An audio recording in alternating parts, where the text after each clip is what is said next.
సనత్ నగర్ నియోజకవర్గంలో పాదయాత్ర చేశారు మంత్రి తలసాని శ్రీనివాస్ యాదవ్. బస్తీల్లో తిరిగి ప్రజల సమస్యలు ప్రత్యక్షంగా తెలుసుకున్నారు.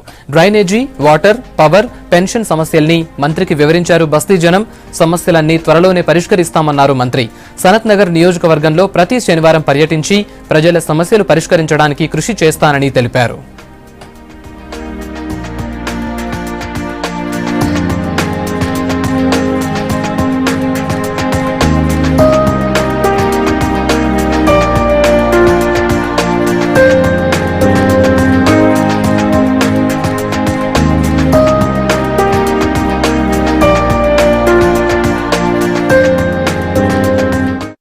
ప్రతి శనివారం పాదయాత్ర కార్యక్రమానికి స్వీకారం చుట్టడం జరిగింది. దీర్ఘకాలికమైనటువంటి సమస్యలకు పరిష్కారం చూపించాలి. డ్రైనేజ్ సమస్య, రోడ్డు సమస్య, స్ట్రీట్ లైట్ సమస్య, లేకపోతే ఎలక్ట్రిసిటీ సమస్య, రేషన్ కార్డు కానివ్వండి, పెన్షన్స్ కానివ్వండి, ఇటువంటి సమస్యలు ఎక్కువ వస్తుంటాయి.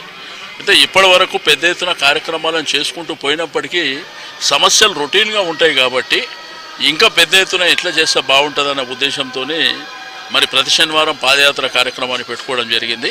ఇది నిరంతర కార్యక్రమం. ఇక దీనికి ఎండింగ్ అనేది ఏమి ఉండదు. వీలైనంత వరకు సనత్ నగర్ నియోజకవర్గంలో ఉన్నటువంటి ప్రతి సమస్యను పరిష్కారం చేస్తాం. అది ఎంత డబ్బైనా పర్వాలే, డెఫినెట్గా సమస్యల పరిష్కారం కోసమే ఈ కార్యక్రమం.